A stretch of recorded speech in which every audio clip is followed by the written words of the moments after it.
বড়দিন আসতে এখনো বাকি ৩১ দিন, তবে থেমে নেই আগাম প্রস্তুতি। খ্রিস্টান ধর্মাবলম্বীদের সবচেয়ে বড় এই উৎসবকে স্বাগত জানাতে প্রস্তুত বিভিন্ন দেশ, যার মধ্যে অন্যতম স্লোভানিয়া। অন্যান্য দেশের তুলনায় স্লোভানিয়ায় বড়দিন আসে কিছুটা ভিন্ন রূপে।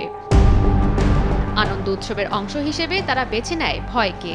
পুরনো ঐতিহ্যকে ধরে রাখতে ভয়াল সাজে দর্শনার্থীদের আনন্দ দিতে আয়োজন করা হয় ব্যতিক্রমী প্যারেড অনুষ্ঠানের।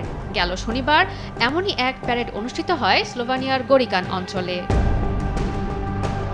ভয়াল ক্র্যাম্পাস সাজে ইউরোপের বিভিন্ন দেশ থেকে শত শত মানুষ এতে অংশ নেয়।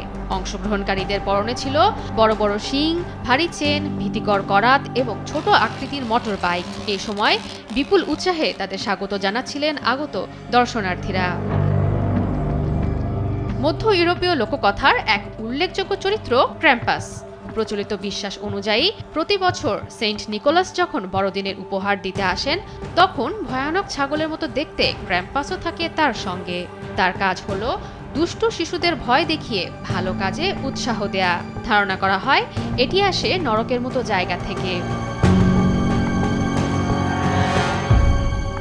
আয়োজনটিতে অংশগ্রহণকারীদের মতে এর সবচেয়ে ব্যয়বহুল অংশ হলো পোশাক।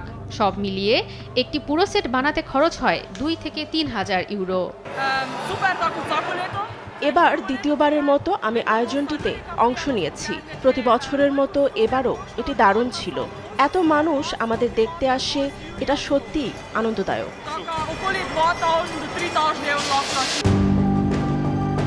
শুধু স্লোভানিয়া নয়, বহু পুরনো ঐতিহ্যবাহী আয়োজনটি অস্ট্রিয়া, জার্মানি, হাঙ্গেরি সহ অন্যান্য দেশেও মহাসমারোহে পালিত হয়। জয়া সরকার, নিউজ ডেস্ক, দেশ টিভি।